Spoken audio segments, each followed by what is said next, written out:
கோயம்புத்தூர்லேருந்து ஒரு one day trip plan பண்ணுறீங்களா? அண்ட் தென் நீங்கள் ஒரு டிவோஷனல் பர்சன் அப்படின்னா இந்த வீடியோவை கடைசி வரைக்கும் பாருங்கள். கோயம்புத்தூரில் நீங்கள் ஒரு 2:00 3:00 கிளம்புனீங்க அப்படின்னா 140 கிலோமீட்டர்ஸில் இருக்க குருவாயூர் டெம்பிளை ஒரு 4:00 5:00 நீங்கள் வந்து ரீச் ஆயிடலாம். அண்ட் தென் அங்கே பார்த்தீங்கன்னா நீங்கள் கோவில் பார்க்கிங் பக்கத்தில் காரை பார்க் பண்ணிக்கிட்டீங்க அப்படின்னா அங்கேருந்து வாக்கபிள் டிஸ்டன்ஸ் தான் கோவில். இங்கே பார்த்தீங்கன்னா உங்களுக்கு 2 டிக்கெட்ஸ் தான் அவைலபிள். ஒன்று வந்து ஃப்ரீ டிக்கெட், இன்னொன்று வந்து பார்த்தீங்கன்னா 1000 ருபீஸ் டிக்கெட். இந்த 1000 ருபீஸ் டிக்கெட்டில் வந்து நீங்கள் ஹாஃப் அன் ஹவரில் சாமியை தரிசனம் பண்ணிடலாம். பட் ஃப்ரீ டிக்கெட்டில் 4 to 5 hours ஆகிடும். Based on the week days or weekend அதை பொறுத்து மாறும். பட் இங்கே வந்து நீங்கள் வந்து வெயிட்டிங் டைம் அப்போ நீங்கள் டோக்கன் வாங்கிட்டு ரெஸ்ட் ரூம் போகிறதுனா போய்க்கலாம். அந்த ஸ்நாக்ஸ் வாங்க போகிறதுனா வாங்கிட்டு வந்துக்கலாம். அங்கே தரிசனத்தை முடிச்சுட்டு ஒரு 2 கிலோமீட்டர்ஸில் வந்து ஆனக்கோட்டை எலிஃபென்ட் சாங்சுரி அப்படிங்கிற ஒரு பிளேஸ் இருக்குது. அங்கே பார்த்திங்கன்னா நியர்பை 40 எலிஃபென்ட்ஸ் பக்கமாக வந்து மெயின்டைன் பண்ணிட்டு வந்துட்டுருக்காங்க. ஐ திங்க் இது எல்லாமே வந்து கோவிலோட எலிஃபென்ட்ஸாக தான் இருக்கும்னு நினைக்கிறேன். நாங்கள் வந்து ஒரு 12:00 தரிசனம் முடிச்சுட்டு வெளியே வந்தோம். சாப்பிட்டுட்டு ஒரு 3:00 அங்கே போனோம். எல்லா எலிஃபென்ட்ஸுமே ரொம்பவே ஆக்டிவாக இருந்துச்சு. நாங்கள் போன டைம் ரொம்ப வெயில் அதிகம் அப்படின்னால அதையெல்லாம் குளிக்க வச்சிட்டு இருந்தாங்க.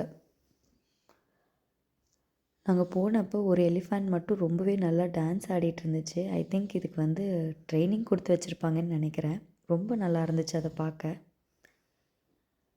அது கூட சேர்ந்துட்டு நாங்களும் ஒரு டான்ஸ் ஆடிட்டு அங்கேருந்து கிளம்பிட்டோம். அது ஒரு நல்ல பார்க் மாதிரி தான் இருந்துச்சு. அங்கே ஃபுட் கோர்ட்டு ஒரு சின்ன கேன்டீன் மாதிரிலாம் இருக்குது.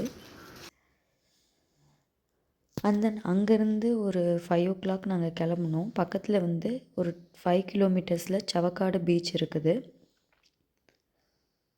இங்கே பார்த்திங்கன்னா நிறையா ஆக்டிவிட்டீஸ் இருக்குது. பார்த்திங்கன்னா இந்த போட் வந்து 300 சார்ஜ் பண்ணுறாங்க பர் பர்சனுக்கு.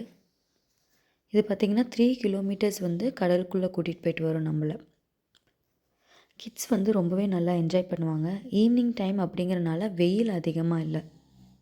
ஸோ ரொம்பவே நல்லா என்ஜாய் பண்ணாங்க. அண்ட் குளிக்கிறதுக்கும் நல்லா சேஃபான பிளேஸாக தான் இருந்துச்சு.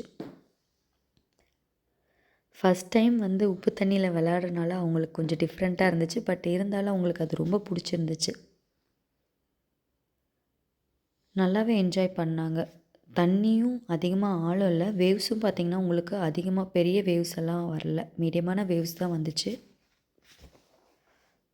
அங்கே பார்த்திங்கன்னா பக்கத்துலேயே ஒரு பார்க்கும் இருக்குது. நம்ம ஈவினிங் டைமில் ஒரு வாக்கிங் மாதிரி போயிட்டு நல்லா என்ஜாய் பண்ணலாம். எங்கள் பாப்பா பார்த்திங்கன்னா அந்த மணலில் இருக்க சிப்பி இதெல்லாம் கலெக்ட் பண்ணிவிட்டு இருந்தாங்க. நல்லா ஜாலியாக இருந்தாங்க. முக்கியமாக கிட்ஸ் வந்து இதை ரொம்பவே நல்லா என்ஜாய் பண்ணுவாங்க. நாங்கள் பார்த்திங்கன்னா ஃபுட் எல்லாமே கொண்டு போயிட்டோம். ஸோ ஒரு 9:00 வரைக்கும் பீச்லேயே இருந்தோம். அங்கேயே சாப்பிட்டுட்டு 9:00 மேலே தான் கிளம்புனோம். மார்னிங் வரும்போது பார்த்திங்கன்னா டிராஃபிக் அதிகமாக இல்லை. பட் ஈவினிங் போகும்போது கொஞ்சம் டிராஃபிக் இருந்துச்சு. நாங்கள் ஒரு 9:00 கிளம்புனோம். கிட்டத்தட்ட 1:00 அந்த மாதிரி தான் கோயம்புத்தூர் ரீச் ஆனோம். இந்த மாதிரி நிறைய வீடியோஸ்க்கு சப்ஸ்கிரைப் பண்ணிக்கங்க.